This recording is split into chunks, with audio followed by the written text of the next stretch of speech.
The Toyota 4Runner is a vehicle that is loved by many people because of its tough personality and stellar reliability. The third generation of the 4Runner debuted in 1996 and lasted until 2002, and it pretty much had the same overall profile look as its predecessors. This generation also was the first one to share virtually nothing with the Tacoma pickup from Toyota, as it carried an all-new body shell and chassis. So, let's go ahead and check out one of my personal favorite vehicles of all time, the 2000 Toyota 4Runner Limited. Now, I love the styling of this generation 4Runner, and essentially the 4Runner has always been a body-on-frame SUV. You don't have any curves going on like how you do with crossovers nowadays, but I love it because it's very Toyota simplistic and also pretty tough looking at the same time too. Now here goes the key fob for the vehicle. Now, this is 2000, we don't have remote keyless entry, but I believe that was available back in 2000. Now certainly this 4Runner has seen better days, but I just had to film it because I love this vehicle so much. Now it is a black exterior color with a beige leather interior. Now, since we do have the limited trim, this was the fully loaded trim for the 4Runner. It came with all the luxury goodies. You have your power driver seat with power recline.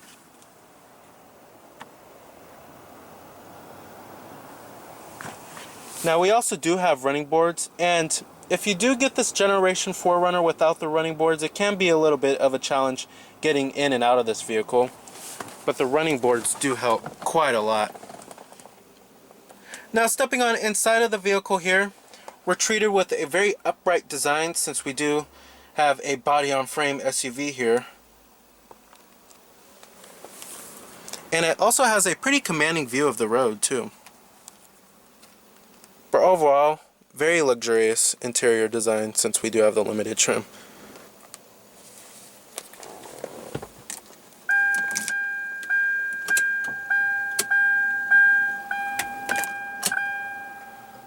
Has 228,000 miles.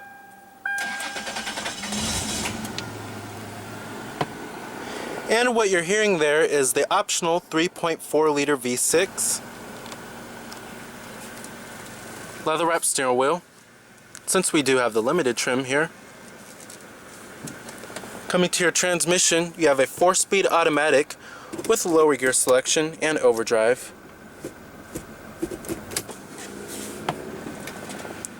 And I'm going to go ahead and turn on the lights. We also do have fog lights and the hazards too. Driver and passenger window are automatic in the 4Runner.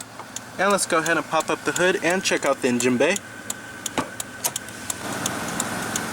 Heated exterior mirrors.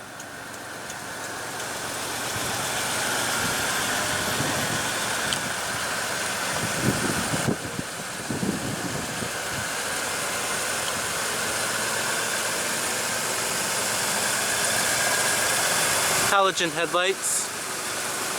We also do have a hood deflector. And you have your fog lights below right there too.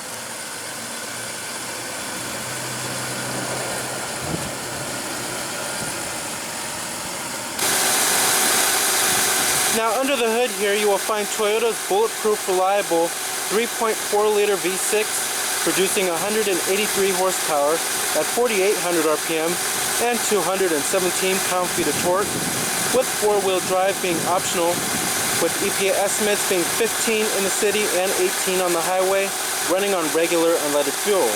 Now your base powertrain in the 4Runner was a 2.7 liter 4-cylinder, and your standard transmission was going to be a 5-speed manual, while the 4-speed automatic we have here was optional.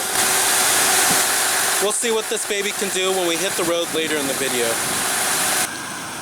Now, competitors of the 4Runner back in 2000, you had the vehicles in the mid-size SUV class. This included the likes of the Ford Explorer, Nissan Pathfinder, Chevrolet Blazer, as well as the Jeep Grand Cherokee.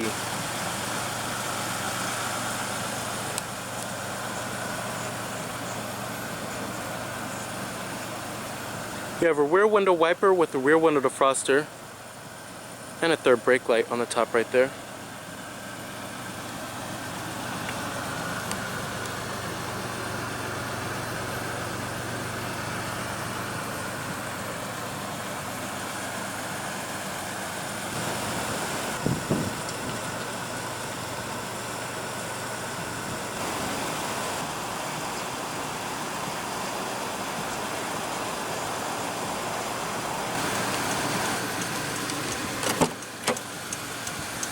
of course, you have all of your basic power necessities, power windows, power door locks, and your power exterior mirrors. Nice soft touch armrest, and soft touch on mid door panel and upper door panel too. And let's go ahead and rev it up.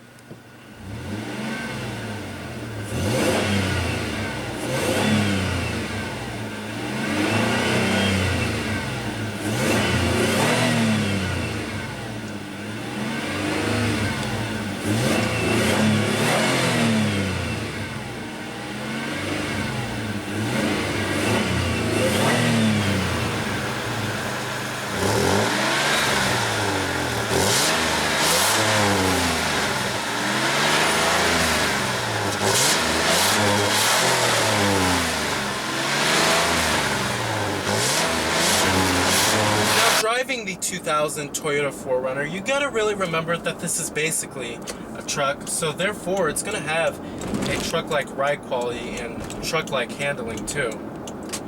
Which, it really depends on your personal taste if you do like a truck-like ride quality and handling. Now, one gripe I have to say is that when you're coming to a complete stop in the 4Runner, it has a tendency to bounce back a whole lot, and I think that has to do with it being on a truck chassis. Now, I'm actually pretty impressed with the ride overall, and it does soak up bumps okay, and I'm actually quite surprised about the ride in the 4Runner. Very impressed. It's actually not that bad, and I think you can live with it on a day-to-day basis. Now, the 4Runner can be equipped with four-wheel drive, and back in 2000, the 4Runner was actually one of the best vehicles for going off-road in the mid-size SUV class. Now, as far as power from the 3.4-liter V6 goes, it's actually pretty good, I have to say. With only 183 horsepower, I'm actually pretty impressed. It feels like it's actually more than that. And with the 4-speed automatic transmission, it actually makes for a pretty wonderful pair. Now, as far as the handling goes, it's like a traditional truck. It's not a sports car here. It's really numb feeling. You won't feel a whole lot of feedback to the driver. But that's okay, you know, since this is on a chassis of a truck. Certainly has a nice grunt to it. Very nice. Now, as far as build quality and materials go inside of the 4Runner here, this is classic old Toyota here. Nice soft touch materials on upper door panel, mid door panel, the armrest too. Up here it's also decently padded. Everything is very well put together, and you won't find many panel gaps inside of here, of course. And build quality and materials are certainly exquisite in the 4Runner. Now, coming to your AC controls, you have automatic climate control since we do have the limited trim. Now, you do have your temperatures, and then your fan speeds, and then your front window defrosters right there, and then your recycling. And then right here is the button for your power rear window. That was a pretty exclusive feature that the 4Runner had that many of its competitors didn't have back in the day. And then you have your rear window defroster too, right there. Now, coming to your stereo, you have an AM, FM, CD player, as well as a cassette deck. Remember that this is 2000. And then you have your presets right here too, and then your volume knob, and then your tune knob as well. Now, down there you do have two 12-volt power outlets. Here's your e-brake right here, and then two cup holders. Then here's your center console lid. As you can see, it's a little dirty. Pretty small center console storage, I have to say, though. Manually dimming rear view mirror. Then you have your sunroof.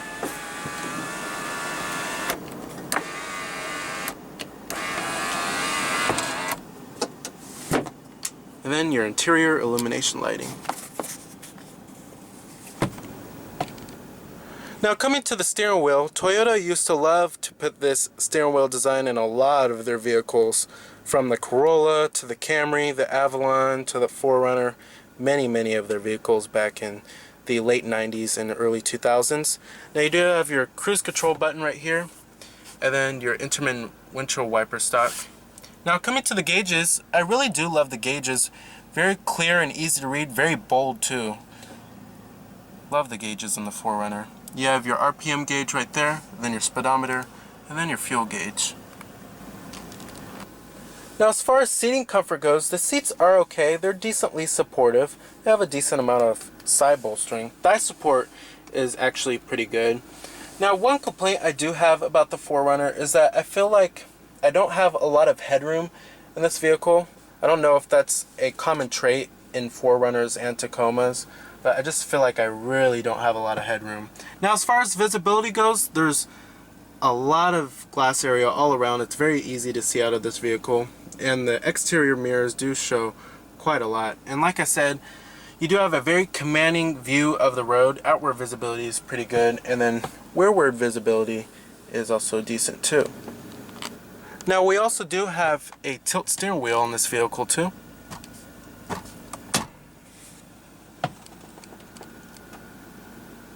Alright, and I'm going to go ahead and shut it down. Let's go ahead and check out the rest of the vehicle. Build quality and materials do follow through in the rear, of course. Like I said, this is classic old Toyota here. Nice soft touch materials on the mid door panel, armrest, and upper door panel.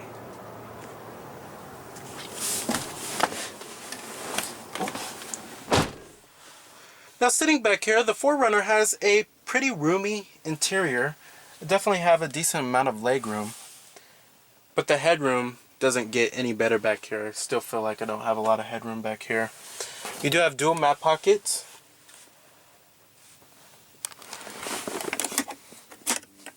And cup holders back here too. And then your fan speeds are also back here as well. The seats are actually very comfortable too. Thigh support can be a little bit better, but these seats are really nice and plush. Alright. Now if you were comparing the 2000 4Runner to a 2000 Durango back in the day, one unique feature that the Durango offered was a third row seat that many mid-size SUVs didn't offer. You would actually have to step up to a much larger body-on-frame SUV like a Tahoe Expedition to get a third row seat if you wanted that. Now these rear seats do fold down in the 4Runner too. We also do have a cargo cover.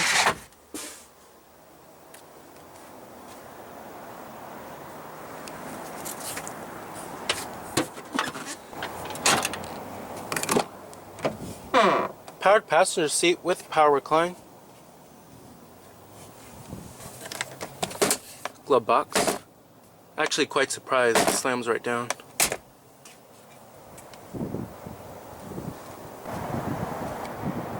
So with its very truck tough underpinnings, its stellar reliability and decent amount of power, the 2000 Toyota 4Runner was an excellent choice for a midsize SUV. So remember that this is Cameron Birch from Cameron's Car Reviews.